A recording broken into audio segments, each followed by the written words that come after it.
So things keep changing now. AI is coming up. Take the use of help of AI, and that can help you custom your resume. No issues there, because companies are also leveraging AI to shortlist the resumes. So take help of AI. But these things have been evolving or also changing according to how the industry is trending. It was always useful to have an updated copy of the resume, but now it's even more just because you also have AI in the mix, which you can use for your leverage too.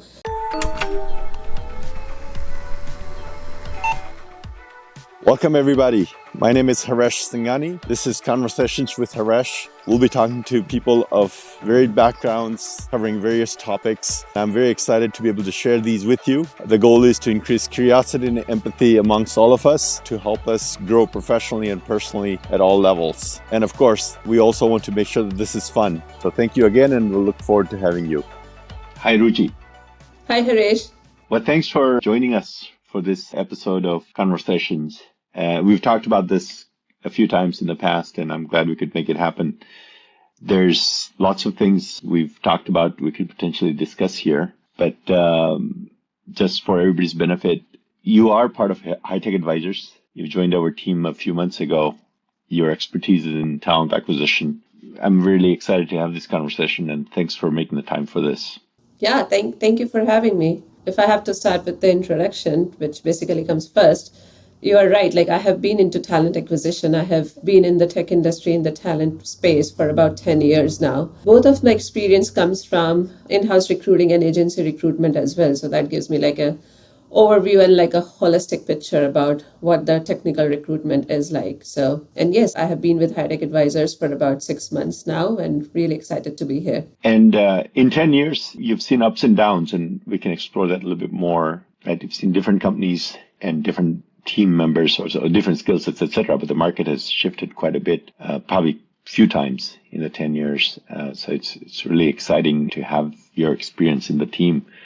So maybe going back a little bit as far as your background is concerned, you didn't study HR or talent acquisition per se, right? What was your education in? I completed my bachelor's in computer science. So per degree, we can say I'm an engineer. I see.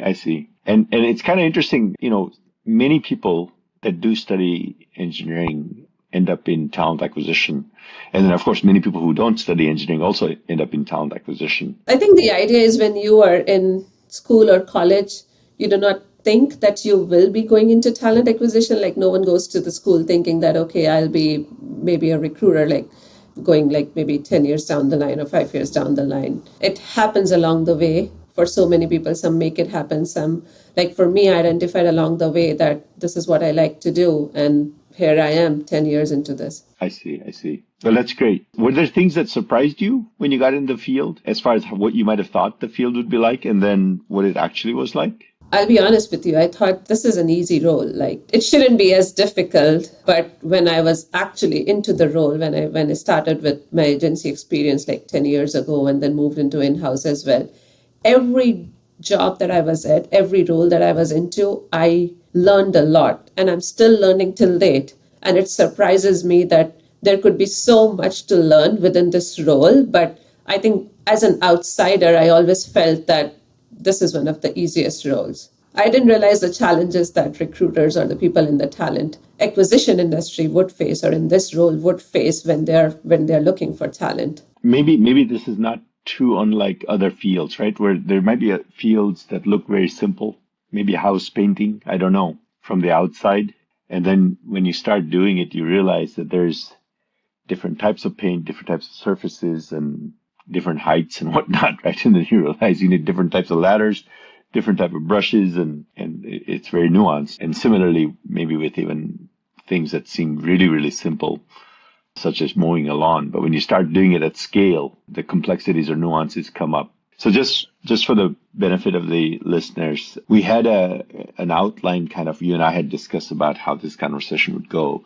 But generally, and you've also probably gone through some of the episodes in the past, right? So we'll go through the introduction, then we'll look at some of the highlights in a person's career. But in this particular case, I'm more interested in the nuances of talent acquisition. So we're going to focus the conversation around that a little bit. And as you know, at Hitech Advisors, right? We're big on some of the philosophies that I first came to learn by Jim Collins and some of his books, which has to do with, achieving meaningful work or achieving meaning through work. And so the one quote that Jim Collins had in one of his earlier books, I think it was Built to Last, it was that everybody's in search for a meaningful life, and you can't have a meaningful life without meaningful work, and thus everybody's in search for meaningful work.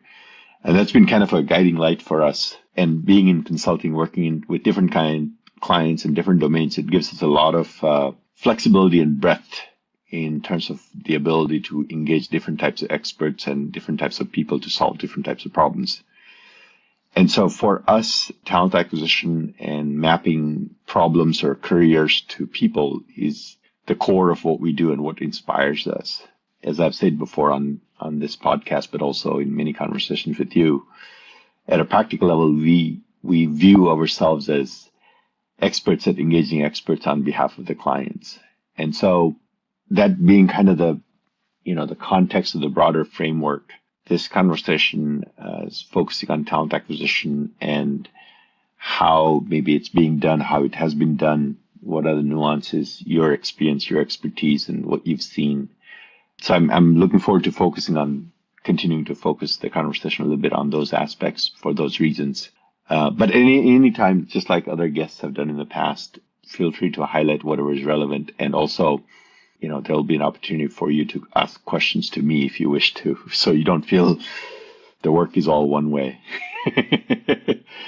So one of the things I think that is kind of foremost in people's minds, especially since in the last 2 years when the Ukraine war started, and also, interest rates started going up, many of the companies, including technology companies, started having reduction in force events. So what are the current trends in the job markets? I know you work more with the technology and management profiles and jobs, but in whatever you are seeing, what is happening? I think it's almost always difficult to predict as to what's going to happen in terms of the industry. We have seen that there have been layoffs even in 2024, which maybe the industry wasn't expecting. But at the same time, we have also seen lots of jobs open up as well. There are companies who are still hiring. There are also many roles that are opening up. It's definitely gone better over the last year, to say. Of course, the year has started with, if we go by statistics, I think we now have more than 30,000 people that have been laid off just in 2024. But it has also started with a positive note in terms of we see more job roles versus maybe around the same time this year, because the downward trend started somewhat in like mid 2022 after we started seeing the impacts of the Ukraine war. After that, and since the end of the last year, I would say there is still like a better hope in terms of it moving to an upward trend, or at least staying stable, if not going downward any further. So in this environment where the opportunities are fewer for the job seekers, I suppose this is a better environment if you happen to be a hiring manager. But if you are a job seeker, then it's a tougher environment. And given that there's some rays of hope in terms of the growth of the jobs or open jobs, etc.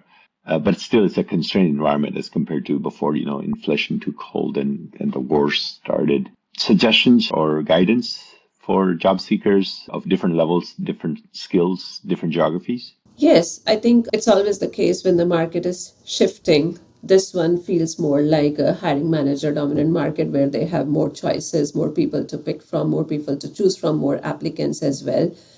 For the candidates, it's about tailoring their resumes. Like, no matter how many times you have heard this, but do tailor your resume for the roles that you're applying for, because the recruiters and the hiring managers appreciate that you have taken that time to put in the right skills that are relevant for the role, trying to highlight your experience, your background. One more thing that has been happening, especially more in the last 2 years, is networking. So reaching out to the network, reaching out to the people that you know, reaching out to people that you have worked with in the past or interacted with them in any way, that has definitely been helpful, because these days there are many roles that are put out there, but there are many other roles which are not yet put out, but there are companies still hiring for those roles. So it's always good and important to go and tap with your network and be active on LinkedIn. And what I mean is, I'm not saying that you have to post every day or every other day or the week, but still being active. You can still reach out to your network. You can comment on other people's content, even if you are not creating your own content, you're just creating your visibility. And then the third important thing is, if and whenever you have a job interview, do research about the role, do research about the company, do research about the job requirements. Try to do all your homework, because there's nothing worse than leaving that interview with like a negative feedback or a negative impression from the interviewers, because that might also close the door for you in the future as well. So even if you aren't a great fit now, the team may still consider you if everything else fell in place. But that's why it's important for all the candidates to do their homework and research the company before they're going for an interview, research the job requirements, try to see what's the culture there at the company, because these all are going to be important when they are going through the interview process. So to summarize, researching the company, kind of customizing your process, your content is critical. And then I think the second thing you mentioned was networking and reaching out, posting, etc. Now with the advent of all the platforms, online platforms, partly due to the pandemic and partly just in general, there's a lot of reaching out that you could do, also create visibility by creating posts and so on, right? And the first piece you mentioned, I think was it customizing your Customizing resume? the resumes, yeah, for each job description.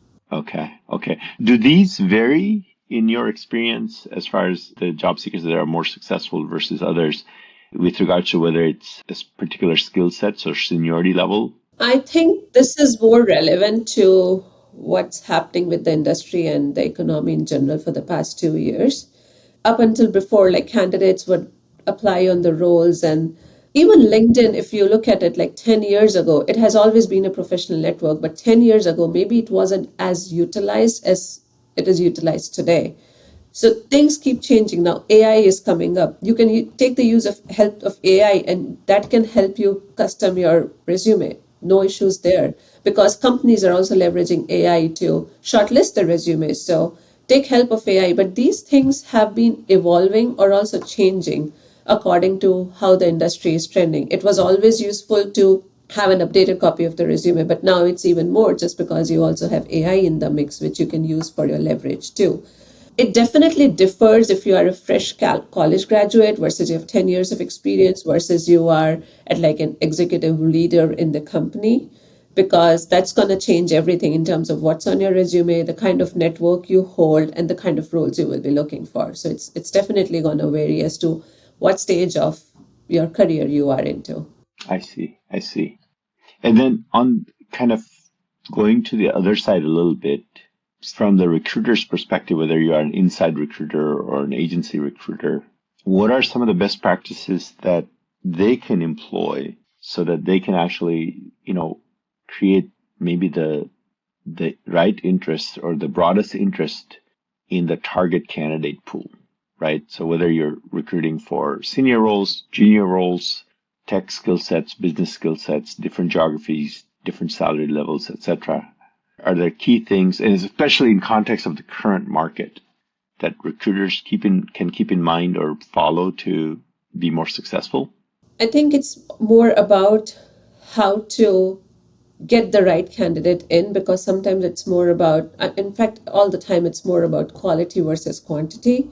So definitely having the job description, working with the hiring manager and getting it tailored for what's needed in the role, because there have been many instances where the job description has been posted, the candidates apply on the role, and then when the recruiters take it back to the hiring managers are like, okay, we need this skill as well, but this candidate is lacking the skill. And then when you go back and you realize that was never even listed as the part of the job description. So it is always a good practice to start from the scratch in terms of, if you're working with a hiring manager and creating a job description, ensuring that whatever is needed for the role is definitely in there, because that's something that you want to have so that the right talent can be attracted for that role. And then the second thing, which has become very, I'd hate to say it has become common, but this is something that I've been hearing more often, is recruiters not getting back to the candidates. Now, no matter the candidate is a good fit or not, and I can also understand the pain of the recruiters because these days, with the current economy, they are overwhelmed with the responses that they receive for any job posting. So maybe take the use of AI, seek their help, but try to give a feedback to the candidates, even if it's about like we are not moving forward. Over the last decade, I have learned that no update emails are also important. Like, or if they're in the interview process and the hiring manager still not made a decision, still send them a no update email saying, hey, you met with us, you spoke with us. I know I told you I'll get back to you in 4 days. It's been 6 days or a week or 2 weeks. You are waiting on us, but just letting them have an update that, hey, we are still finalizing, or what's the delay, just keeping them in the loop versus they keep going to figure out, okay, what happened to that particular interview that I went in. And then one of the important things that most good recruiters know, but I'm also throwing it out there for everyone, is always follow up with a candidate who has been a part of the process, whether they attended a phone interview or an on-site interview.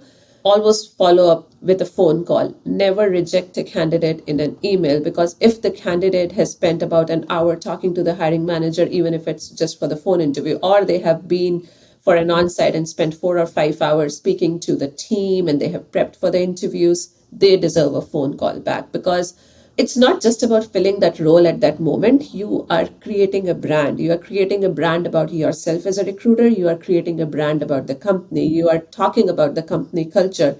So even though that candidate may not be the right fit at that moment, you never know when you will be interacting with that candidate again. It could be in the same company in a different capacity, or you might be in a different role. So always keep those connections open and always leave on a positive note. And this is the same thing I tell the candidates too when I'm preparing them for the interviews as well. I see. I see. So some of the suggestions are kind of foundational. They are applicable no matter what the market's doing, right?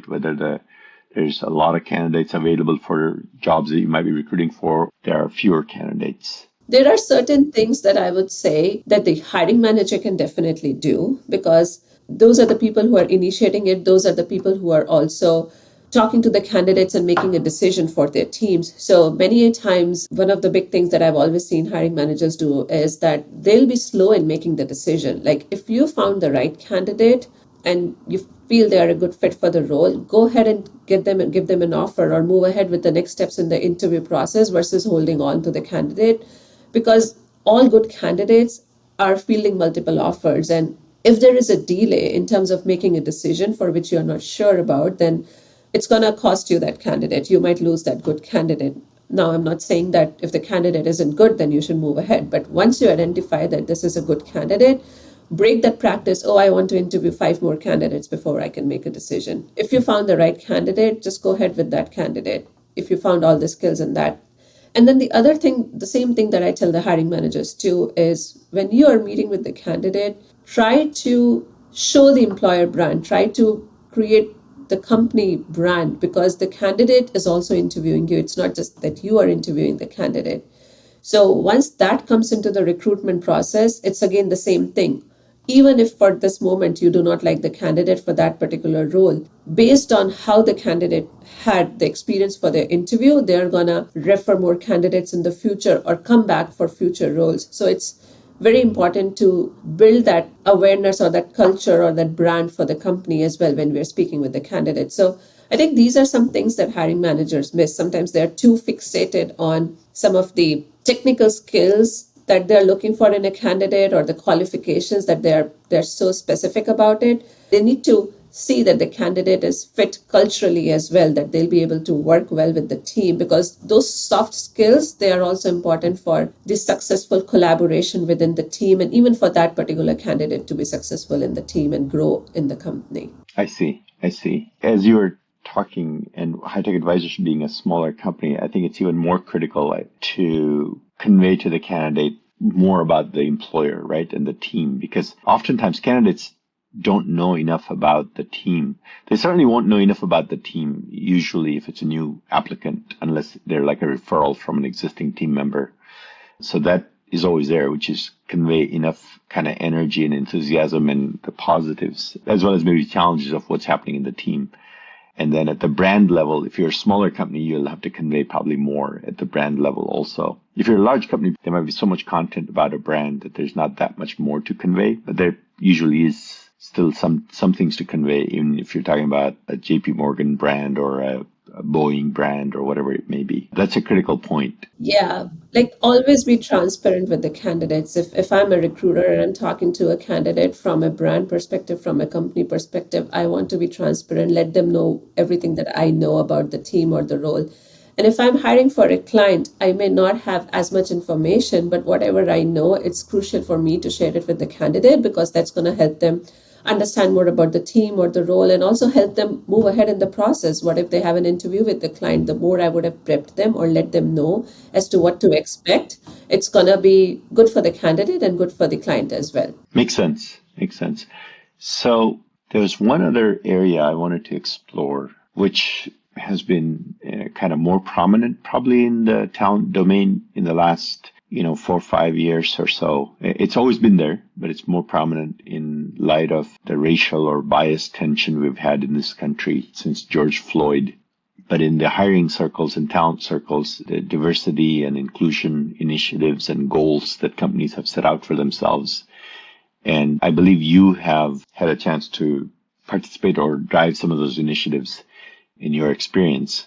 So any learnings or thoughts that might be helpful as far as how people are thinking about diversity or maybe diversifying their teams or workforces if they're on the hiring side, or if you're a diversity candidate, looking at opportunities and optimizing your career options?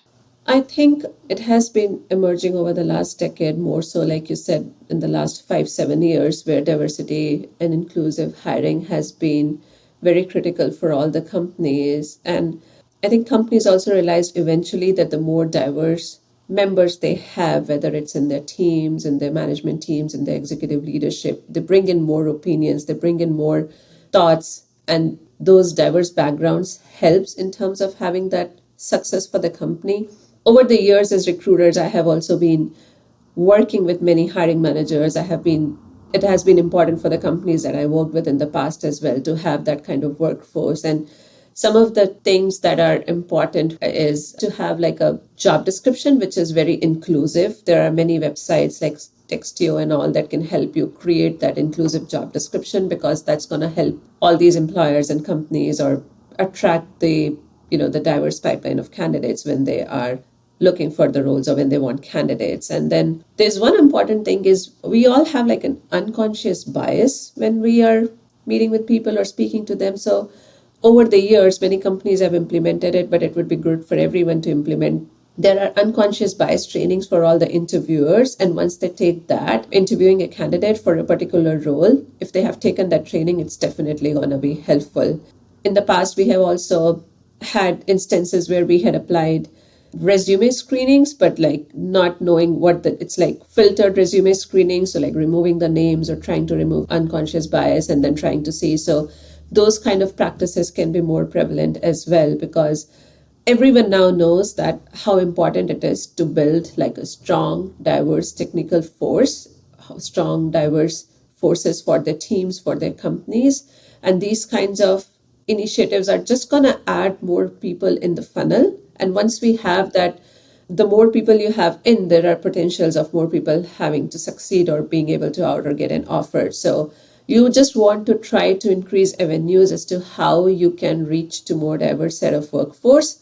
And then once you have those people in, then you definitely are having that growth for your company as well. So you've seen techniques and ways to increase diversity while meeting or exceeding your business goals as well, right? By using the right techniques and getting more creative, whether it's more inclusive job descriptions or maybe looking in different corners of the talent pool to generate more diverse candidates in your pipeline, etc., right? This is probably not the time to discuss this, but there are a lot of questions around the one specific topic of balancing your business requirements versus your diversity goals, especially in scenarios where the talent pool doesn't appear to have a lot of diverse candidates. And because that's a long-term problem, If you don't have enough graduates from underrepresented groups, then you'll never be able to instantly fix the problem and have the percentage reflected in your first year, whether it's engineers or whoever those people. And so then at a society level, you'll have to figure out how to create more graduates with the full diverse set, right? And so until then, if you're running a hospital or you're running an engineering group and you're trying to get more diverse candidates, then how do you do that? Right. So there's this tension sometimes achieving your diversity goals potentially and your business objectives. You might have thoughts, I guess. I didn't expect that necessarily that this would be the time to discuss that. But if there have been any creative suggestions or things that you've come across from the teams that you worked with. I think companies have also realized this, and that's why you'll see many companies will have programs or initiatives around having their workforce being able to take certain certifications or help them take a certain college degree or any kind of education that they would want to, so that they can have like more perspective, and those particular employees can also be more skillful in terms of, or they can go into their own areas of interest where they want to your point as well. I remember in one of my previous companies, we were always, in all the companies or in all the teams, it's always about having the diverse set of candidates funnel in, so that once we are funneling out, we have like a good mix of candidates to look from. And for this one particular company and team, we were looking for female engineers in Bogota, Colombia.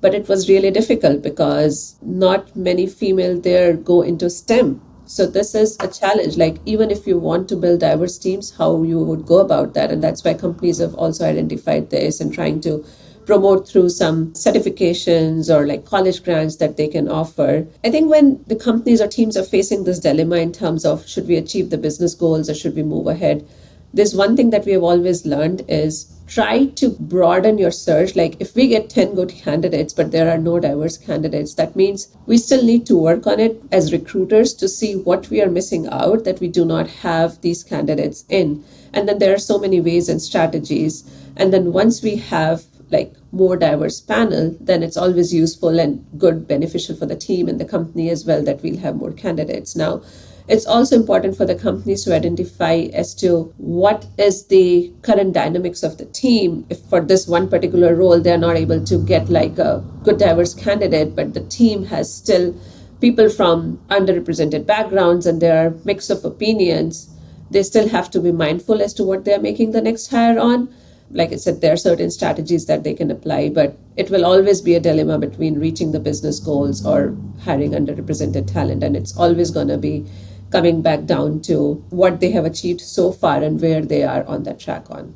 I see. I guess there's always an opportunity to be creative, right? And apply mental and physical energy effort to achieve things. There's two sides to this problem. There's a kind of a microeconomic side, which is like, what can I do as an individual team? But then at the society level, that's the macroeconomic problem. Like, what can we do to, starting with kindergarten or even earlier, to get all the people or all the kids interested in all the domains so we can all have more diversity, which hopefully maximizes the odds of solving tough problems by bringing a diverse set of perspectives and experiences to the table, right? So now I have some bonus questions for you, which I didn't warn you about, and what conversation is fun without those. So going back to kind of your personal journey, you spend a lot of time in talent acquisition, and that is one of those key services that we have at Hitech Advisors. And even in the other services, which is engineering and consulting, we still need talent to execute those, right? So talent acquisition kind of spans all of what we do. But when it comes to delivering projects, also, providing consulting, then we need to assemble different types of individuals and experts that, will generally work on our payroll, and then we'll be providing services and solutions to the clients as either managed services or statement of work, project-based deliverables, etc. So that's something you're getting exposed to a little bit more being here. The other thing that we've asked you to do is, we're a small team. So what ends up happening is that, and this is a little bit of a proverbial or stereotypical thing, in small teams, everybody wears every hat, or more of us wear more hats, right? And it's out of necessity. Just like in larger teams, it's necessary to specialize in order to avoid chaos, right? You can't have everybody do everything if you have a team of, pick a number, 10,000 people or 1,000 or 5,000 people or 100,000 people. Whereas if you have a team of 10 or 100 people, and then especially our business team, operations team kind of scenario, then people do need to wear multiple hats. So besides the project and consulting aspects and engineering aspects of our business, we've asked you to reach out to prospects, clients, etc., and also manage some of the relationships that we have with clients. So far, we've been lucky. We've got overall satisfied client base who has brought in repeat business over the years, and I'm confident they will continue to.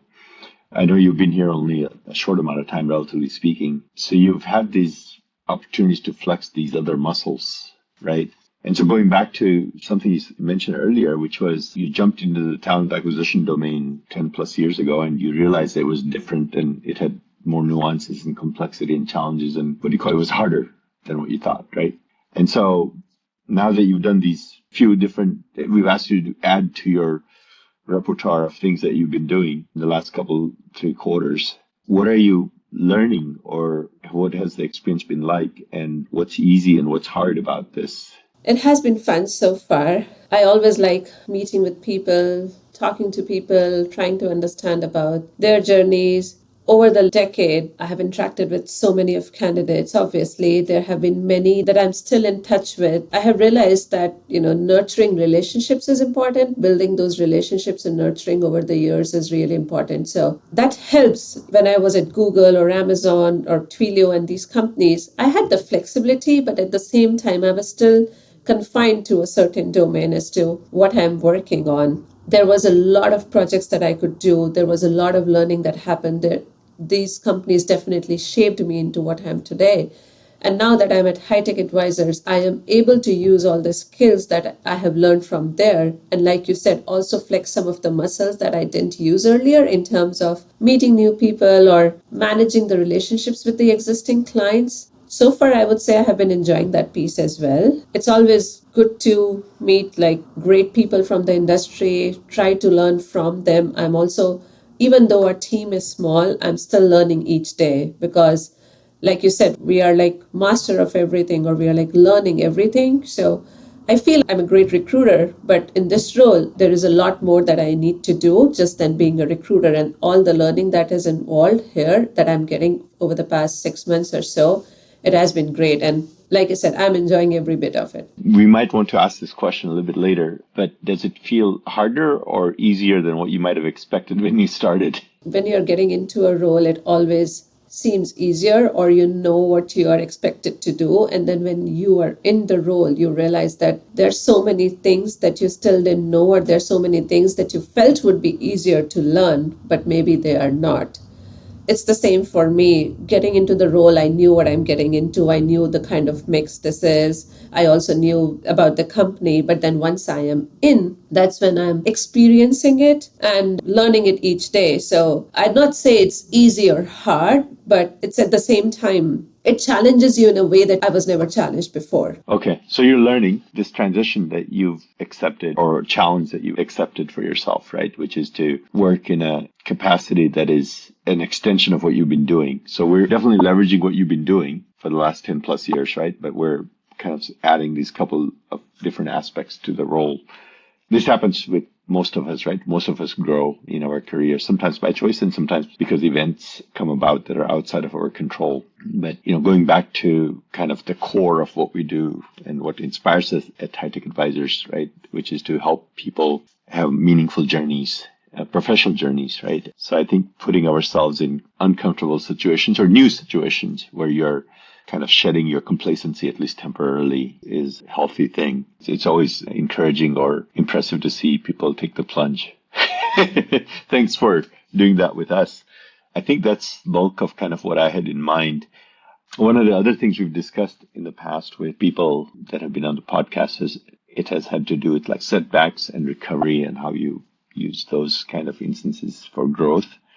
If any examples or instances come to mind like that, maybe that's the last question I can ask you, and how you overcame that and how you may suggest to others as far as how to take those risks, and then when you fail, how to manage the situation and then overcome it and use it as a growth opportunity.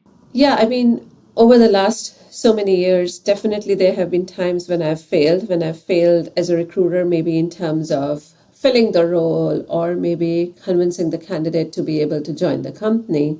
I can talk about like even in my early career when I was working at the agency, there have been instances when I wasn't able to fulfill the roles that I was required to. And then I think that time it was also about me new into the roles and getting to learn. I missed important pieces of communications and there was like confusion between the hiring managers and the candidates. But I definitely learned that, we all cannot be 100% efficient, but even if I'm missing or something, I can definitely ask for help. It's not that I cannot ask for help. And then transparency is something that's important too that I learned over the time, and especially that experience that helped me. Like after that experience, it's more about like sharing the information with the hiring manager or the candidates and being that transparent so that they all know what's going on in the process, where we are on the track, having those effective like project management skills that also I honed on after in my initial few years after when I once I realized that there will be instances when I'm not able to fulfill the role or the requirement, but what can I do about it? Or what differently can I do about it? So I learned on like honing the project management skills. I learned on having that effective communication with the hiring teams, with the candidates in the process. So that can help me. I think I also learned that it's okay to take risk or okay to take a different route. It's okay that if I'm not successful there, but at least I tried, or I went with what I wanted to do. There have been instances which have been successful too, but the point comes down to being okay to taking risk versus always taking the safer path. These are some of the things that I would say that I have learned with some of my mistakes as well. One important thing, and that's true for even everyone, is that constant learning, because technology is always evolving. What stood out 10 years ago may not be relevant anymore today. So always keep learning, always constantly learning. For myself, I'll say I read books. I also am subscribed to some podcast. I also am very active on social network like LinkedIn. I try to see what's happening around the world. And I think it's very important to keep ourselves updated. And that's true for no matter any role, but for the people in the talent industry as well, because you are interacting with so many candidates who would be outside of your own domain. So it's important to have that continuous learning aspect in our lives. And I think I realized it later than sooner, but once I realized it, I think I'm going to stick with it. So it sounds like to continue to learn or to grow, you have to keep pushing on the boundary with reasonable risks, right? Because you don't want to take catastrophic risks. In talent acquisition, we are always like it's always about people. Either it's the hiring managers, the teams that you are building, or the candidates that you're meeting with, or the careers that you're trying to shape. So as a recruiter, as a talent expert, it's always important to meet those people with like empathy, with integrity, and building those relationships which are gonna definitely helpful in the long run. It's definitely crucial. Like you'll not know like how many doors will open for you once you have that empathy and once you have that trust with your network or with the people that you meet with. Any questions for me? I know for you, you have been, in the Seattle area for the last 40 years or so. How have you seen, since we're talking about talent acquisition and the tech industry, how have you seen the change in how companies used to recruit or hire employees like maybe 30, 40 years ago versus now? Like, I know it's been drastic, but what's something that stood out, or what's something that maybe you had not anticipated 30 years ago, but that's something that's happening now? I guess just like you mentioned, right? I didn't necessarily anticipate being in this line of work and thinking about talent and being in consulting and so on. Maybe 30 years ago, this has been happening more. I've been in the consulting domain for maybe the last 15 years or so, right? So I've been thinking more about how people find their opportunities and how companies find the people to work on the problems, managed service problems, consulting problems, or internal full-time roles, etc., or contract roles for that matter. But I mean, some of the things that I've seen or that I might say are very similar to what you might glean for anywhere, right? I mean, it was obviously, if you go back 30 to 40 years, there was a lot more paper. I remember, printing my resume on prettiest font and prettiest shade of colors of paper and prettiest font colors and everything, right? And then you'd put it in a very professional looking envelope without a bend or a wrinkle and so on. When I was at the university and when I was applying for first job, right, they would literally have these bins with company label for campus recruiting, and you'd pop your resume in there. And then they would also ask for cover letters, some of them, and transcripts and so on. And then, so everything was paper based. The information came through word of mouth. So there was two ways you got information about a job opening, right? One was there would be these folders which would have the company profiles and kind of types of majors and jobs they were looking for. The other was your friends, right? So if you were studying engineering or you were studying sciences or whatever your domain was, but everybody was there was the group chatter that would be going around, like, Boeing's come into town or coming into the campus and they're going to do this. At that time, oddly enough, Microsoft was not a big hiring company. Costco wasn't a big company. Starbucks wasn't a big company, right? So many of these names weren't around. So there were a lot of out-of-town hiring companies as well. But so again, not too surprising. People-based, paper-based processes. Newspaper ads, maybe. Yeah, there were newspaper ads, definitely. But one thing that hasn't changed is most of the jobs and most of the people who got hired was through referrals.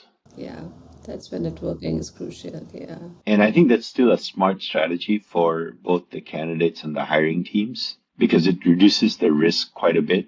Sometimes it makes the process more efficient, but it reduces the risk because, like, in personal relationship matchmaking, it's like, oh, I know this person, I know the other person, and we're going to connect the two because we think both of you are paragliders or both of you are readers or whatever it is, right?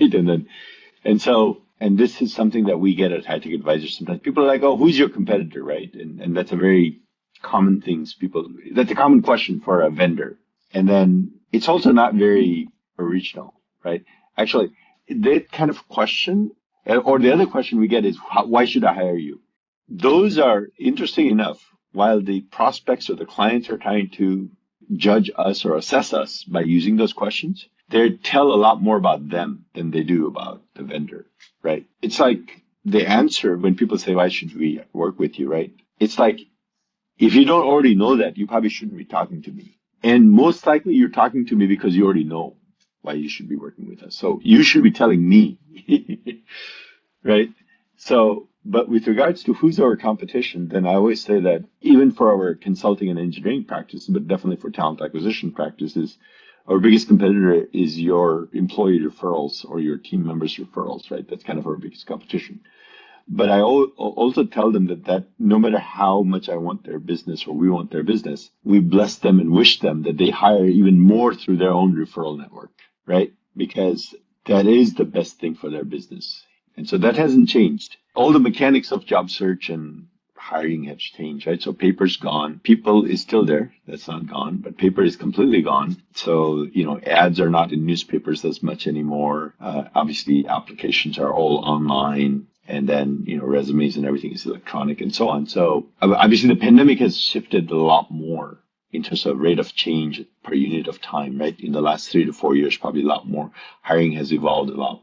Yeah, there has been a lot of like remote employees as well, and that's been promoted too, and that adds on to the competition as well because now the top candidates have to also fight with the remote candidates who are available. And then there's some people who are more successful in a virtual team, and then there are other people who are more successful in physical work environments. And so sometimes we've had challenges with our clients and then even our own, openings and hirings where you may evaluate a person using, just video interviews, etc. But then you ask them to work in person and it doesn't go as you might expect.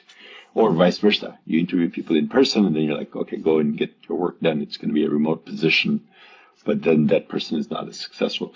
And that doesn't mean that there's a foolproof way to ensure that, if it's a remote position, let's interview the person remotely and that's all going to be hunky-dory, or vice versa, where the work is physical and then you interview them in 3D physical environment, whatever. In that sense, I think the interviews have to be more creative, or the interview process has to be evolved, right? And I think it was Google who did some studies in the physical world where they determined what was the right number of interviews even, right? And it came out to, I think, 5. If you have put somebody through a loop where there are 7 interviewers or 7 sessions, it doesn't increase the odds of an optimum decision as of compared to 5.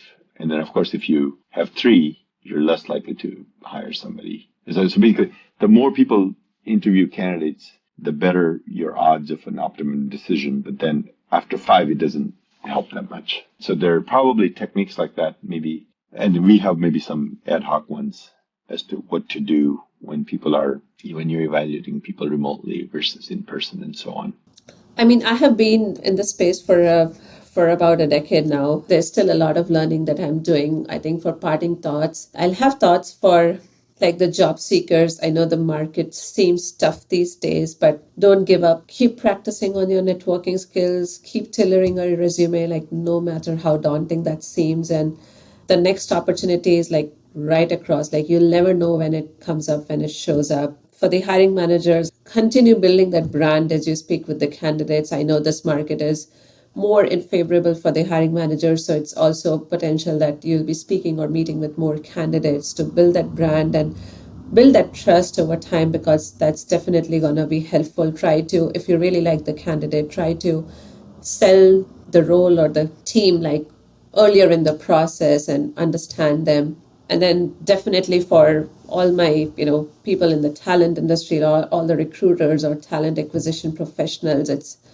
I think what I pride is that I have the capacity or the capability, or when I feel that I guided someone or supported someone in changing their journey or changing their career, or making help them make that next career move, that's really like, it's very satisfying. So I think for all the talent acquisition or recruiters out there, like take pride in that, and just don't think that this is just about filling some roles or openings that come across our way, because it's a service that we are doing, and it's also like having that empathy that I spoke about earlier. Have that empathy, have that kindness when you're talking to the candidates, and then many doors will open up.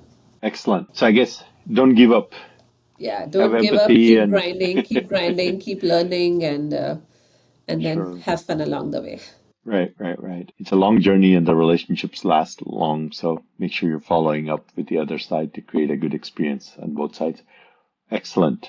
Nice. Thank you, Okay. Harish. Thank you, Ruchi.